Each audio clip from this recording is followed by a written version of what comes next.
Hello friends, എല്ലാവർക്കും സ്വാഗതം പുതിയ വീഡിയോയിലേക്ക്. അപ്പോൾ ഇന്ന് ഞാൻ വന്നിട്ടുള്ളത് വളരെ സിമ്പിളായിട്ട് തയ്യാറാക്കാൻ പറ്റുന്ന നല്ല ഹെൽത്തി ആയിട്ടുള്ളൊരു പലഹാരമായിട്ടാണ്. ഗോതമ്പ് പൊടി കൊണ്ട് തയ്യാറാക്കാൻ പറ്റുന്ന വളരെ സോഫ്റ്റ് ആയിട്ടുള്ളൊരു സ്റ്റീംഡ് കേക്കാണ് ഞാൻ ഇന്നിവിടെ ഉണ്ടാക്കാൻ പോകുന്നത്.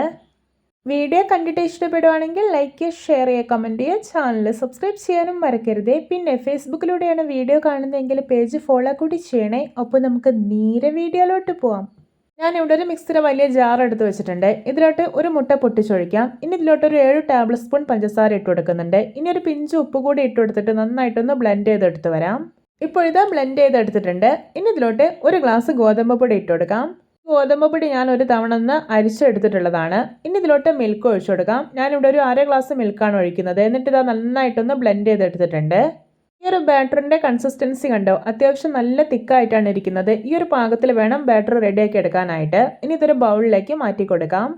ഇനി ഇതിലോട്ട് ഒരു 1/4 ടീസ്പൂൺ ബേക്കിംഗ് സോഡ ഇട്ട് കൊടുക്കാം. ഇനി നല്ലൊരു ഫ്ലേവറിന് വേണ്ടിയിട്ട് ഒരു 3/4 ടീസ്പൂൺ വനില എസൻസ് കൂടെ ഒഴിച്ചു കൊടുക്കുന്നുണ്ട്. ഇനി ഇത് നന്നായിട്ടൊന്ന് മിക്സ് ചെയ്തെടുക്കാം. നിങ്ങളുടെ കയ്യിൽ വനില എസൻസ് ഇല്ല എന്നുണ്ടെങ്കിൽ ഏലക്കപ്പൊടി ചേർത്താലും മതി. ഇപ്പോൾ ഇത് ബാറ്റർ നല്ല പെർഫെക്റ്റ് ആയിട്ട് തന്നെ മിക്സ് ചെയ്തെടുത്തിട്ടുണ്ട്. കേക്ക് ഉണ്ടാക്കാൻ വേണ്ടിയിട്ട് ഞാനിവിടെ സ്റ്റീലിൻ്റെ 4 ബൗൾസാണ് എടുത്തിട്ടുള്ളത്. ഇതിൽ ഞാൻ നന്നായിട്ട് ഓയിൽ സ്പ്രെഡ് ചെയ്തെടുത്തിട്ടുള്ളതാണ്. ഇനി ഈ ബൗൾസിലെല്ലാം ഒരു 1/2 ഭാഗത്തോളം മാത്രം ബാറ്റർ ഒഴിച്ചു കൊടുക്കാം. നിങ്ങളുടെ കയ്യിൽ ഇതുപോലെ ബൗൾസ് ഇല്ല എന്നുണ്ടെങ്കിൽ സ്റ്റീലിൻ്റെ ഗ്ലാസ് ഒക്കെ യൂസ് ചെയ്യാവുന്നതാണ്. ഇനി ഇതെല്ലാം ഒന്ന് ടാപ്പ് ചെയ്ത് കൊടുക്കാം. എന്തെങ്കിലും ബബിൾസ് ഒക്കെ ഉണ്ടെങ്കിൽ അത് പോയിക്കോളും. ഇനി ഇതിൻ്റെ മേലേക്ക് കുറച്ച് ബദാം മുറിച്ചിട്ട് കൊടുക്കുന്നുണ്ട്. ഈ ബദാമിന് പകരം നിങ്ങൾക്ക് അണ്ടിപ്പരിപ്പ്, മുന്തിരി, തേങ്ങാക്കൊത്തൊക്കെ യൂസ് ചെയ്യാവുന്നതാണ്. ഇനി ഇത് സ്റ്റീം ചെയ്തെടുക്കണം. അതിനായിട്ട് ഞാൻ ഇവിടെ ഒരു ഇഡ്ഡലി പാത്രത്തിൽ വെള്ളം ഒഴിച്ചിട്ട് ഒരു തട്ട് വെച്ച് കൊടുത്തിട്ടുണ്ട്. ഇനി ഈ ബൗൾസ് എല്ലാം ഇതിലോട്ട് ഇറക്കി വെച്ച് കൊടുക്കാം. എന്നിട്ട് അടച്ചു വയ്ക്കാം. ഇതൊരു ഹൈ ഫ്ലെയിമിൽ വെച്ചിട്ട് 20 മിനിറ്റ് ആണ് സ്റ്റീം ചെയ്തെടുക്കേണ്ടത്. ഇപ്പോൾ ഇതാ 20 മിനിറ്റ് ആയിട്ടുണ്ട്. തുറന്നു നോക്കാണ്. ഇതാ നമ്മുടെ രുചികരമായിട്ടുള്ള വീറ്റ് ഫ്ലോർ കേക്ക് റെഡി. നോക്കി കാണുമ്പോൾ തന്നെ കൊതി വരുന്നില്ലേ? അപ്പോൾ ഇതിൻ്റെ ചൂടൊക്കെ നന്നായി പോയതിന് ശേഷം മാത്രം ഇതാ ബൗളിൽ നിന്ന് വളരെ ഈസി ആയിട്ട് തന്നെ പുറത്തേക്ക് എടുക്കാവുന്നേ ഉള്ളൂ. നിങ്ങൾക്കിത് കാണുമ്പോൾ തന്നെ മനസ്സിലാവുന്നില്ലേ എത്രത്തോളം സോഫ്റ്റ് ആയിട്ട് ഇരിക്കുന്നതെന്ന്? എന്തൊരു രുചിയാണെന്നറിയത് കഴിക്കാൻ.